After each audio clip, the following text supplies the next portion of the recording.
Bam, bam, bam, badam, bam, bam, bam, bam, badam, bam, bam, bam, bam, badam, bam. Mami Made! Heute macht die Mami das. Hallo und herzlich willkommen bei Mami Made. Heute mit einem kleinen DIY, das sich für Kindergeburtstage ganz hervorragend eignet und das ich euch tatsächlich, muss ich ehrlicherweise gestehen, im Dezember schon mal in Kurzform vorgestellt habe. Da hatte ich nämlich ein Video zu verschiedenen Seifen-DIYs hochgeladen, das verlinke ich euch hier oben auch nochmal. Und eines davon war die Lego-Seife, die beispielsweise so aussehen könnte. Bam, bam, bam, bam, badam, bam, bam, bam, bam, badam, bam. Genau, warum mache ich das heute nochmal? Ich mache das heute nochmal, weil es eben nicht nur ein tolles Geschenk ist, sondern tatsächlich ein wirklich gutes Projekt für Kindergeburtstage, Familienfeiern, irgendwas, wo ihr ein DIY-Projekt mit den Kindern machen möchtet und am Ende hat dann jeder einfach irgendwas, was er mit nach Hause nehmen kann. Das kann man damit machen und man hat natürlich dadurch, dass man aussuchen kann, was für Figuren man dort versenkt, die Möglichkeit, eventuell auch auf ein Partymotto oder was auch immer einzugehen. Auf einer Hochzeit kann ich mir auch vorstellen, dass man irgendwelche X plus Y Herzchen irgendwas versenkt und dann sind die Kinder eine Weile beschäftigt. Bei Motto-Geburtstagen, wie gesagt, sei es jetzt irgendwie Star Wars oder Harry Potter oder Frozen Party, gibt es passende Lego-Figuren dazu.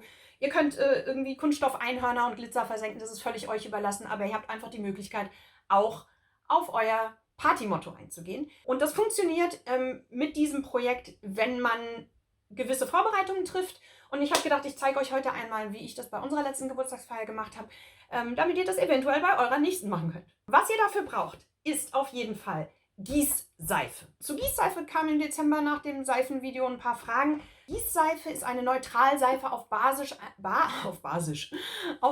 eines kosmetisch hergestellten Glycerins. Das Zeug kommt in Bottichen, es gibt es in weiß und in transparent. Wir nehmen heute logischerweise die transparente, denn wir wollen die Figuren, die wir versenken, ja hinterher noch sehen können. Man kann da dann hinterher alles reinmischen, also es ist einfach eine Basisseife. Ihr könnt da pflegende Sachen reinmischen, von Ölen über Milch, über Kräuter, über Blüten. Wie gesagt, ein paar Beispiele findet ihr in dem anderen Video. Heute nehmen wir die einfach so, wie sie ist. Und was ich dazu empfehlen würde, wäre flüssige Seifenfarbe. Das ist keine Pflicht. Man darf davon auch in diesem Projekt wirklich nur ganz, ganz wenig nehmen, sonst sieht man hinterher die Figuren nicht mehr richtig. Aber es gibt den Kindern was zu tun, während ihr diese Gießseife im Wasserbad schmelzt. Und das ist eine gute Sache für das Projekt. Gleiches gilt für ätherische Öle, Duftöle, Seifenduftöle, gibt es verschiedene, die ihr kaufen könnt.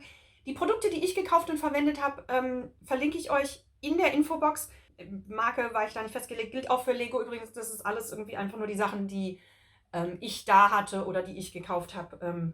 Kein Sponsoring an dieser Stelle. Duftöle, wie gesagt, könnt ihr auch mit auf den Tisch stellen. Gebt den Kindern was zu tun. Genau, was ihr auf jeden Fall braucht, ist eine Anzahl Becher oder Gläser in der Anzahl der Kinder, die eine Seife herstellen wollen. Natürlich Seifenformen. Aus Silikon in meinem Falle. Gibt es in quadratisch oder wie ich es tatsächlich bevorzuge, in oval. Und normalerweise sehen die so aus. Und wie ihr seht, sehen die nicht mehr so aus, denn ich habe die auseinandergeschnitten. Ich habe die einfach auseinandergeschnitten und die stehen dann trotzdem auch einzeln. Und das ermöglicht einfach, dass nicht alle Kinder über einer großen Form hängen hinterher, sondern jeder so sein kleines Förmchen vor sich liegen hat und da sein Ding machen kann. Und das hat bei uns gut funktioniert. Ihr braucht Löffel zum Umrühren. Ihr solltet sowas wie Stecknadeln oder auch Zahnstocher in Reichweite haben. Die kann man gut gebrauchen. Zeige ich euch gleich.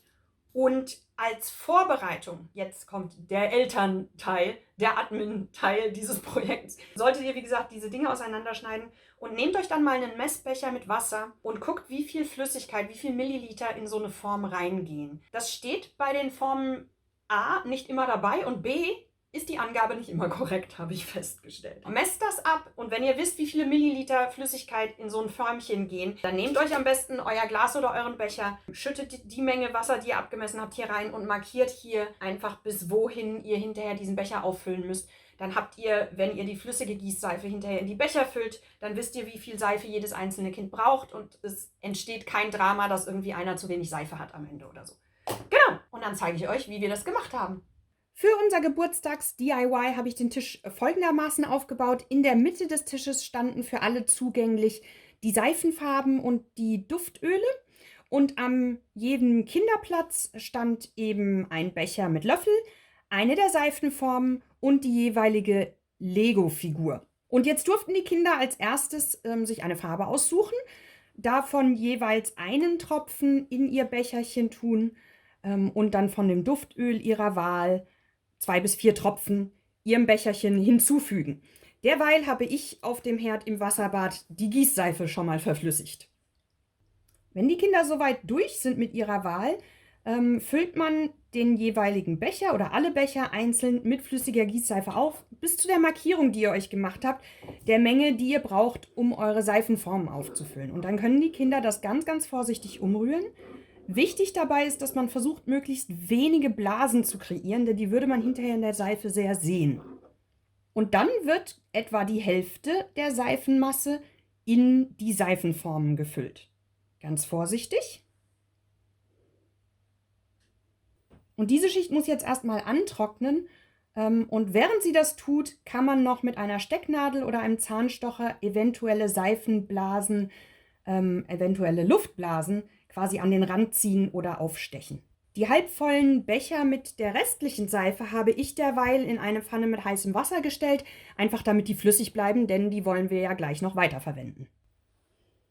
Wenn die Seife soweit angetrocknet ist, dass sich da so ein Häutchen drauf bildet, ähnlich wie wenn ihr warme Milch macht, dann können die Lego-Figuren in der Seife platziert werden. Und zwar mitsamt Accessoires, so denn vorhanden, mit dem Gesicht nach unten, damit die nach dem Herauslösen hinterher von oben gut zu sehen sind. Und dann werden die Figuren einfach mit dem Rest der Seife ertränkt. Also die Form wird einfach bis oben hin aufgefüllt. Und dann können die Kinder wieder spielen gehen, denn das hier muss jetzt erstmal trocknen. Wenn das Ganze so weit angetrocknet ist, dass ihr die Form problemlos hochheben könnt, könnt ihr das Ganze in den Kühlschrank verfrachten, damit es schneller aushärtet. Und so könnt ihr am Ende der Party für jedes Kind seine eigene Lego-Seife aus der Form lösen und in einem kleinen Brottütchen oder Bienenwachstuch oder was auch immer eingewickelt als kleines Mitgebsel mitgeben. Ich habe bei dem Exemplar hier tatsächlich 2 Tropfen von der Seifenfarbe verwendet und wie man hier unschwer erkennen kann, ist die Seife dadurch zwar immer noch transparent, aber so dunkel, dass man die Eisflocke, die da drin ist, kaum noch sehen kann. Ich würde also wirklich dazu raten, nur einen Tropfen Seifenfarbe zu verwenden auf die etwa 100 Milliliter Seife, die in so eine Seifenform passen. Solche Seifen erfreuen sich auf jeden Fall bei Kindern und Erwachsenen großer Beliebtheit im Bad. Und natürlich kann man sich auch außerhalb von Kindergeburtstagen da reichlich austoben. Star Wars-Fans können da auf diese Art und Weise zum Beispiel ihren Han Solo mit Silberpigmenten in Gießseife in Carbonit gießen und so ins Bad stellen. So, ich hoffe, das hat euch Spaß gemacht und es entstehen ganz, ganz viele tolle Lego- und andere Figurenseifen.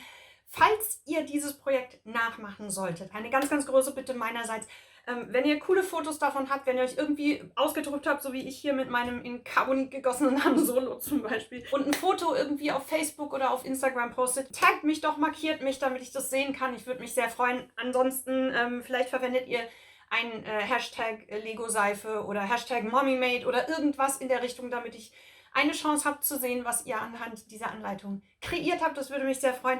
Falls ihr Lust habt auf weitere DIY-Anleitungen und Nähanleitungen von mir, dann abonniert doch den MommyMade-Kanal und aktiviert das kleine Glöckchen. Dann informiert YouTube euch, wenn ich wieder was hochlade. Ich freue mich, wenn ihr wieder reinschaltet und sage Tschüss, bis zum nächsten Mal. Mommy Made!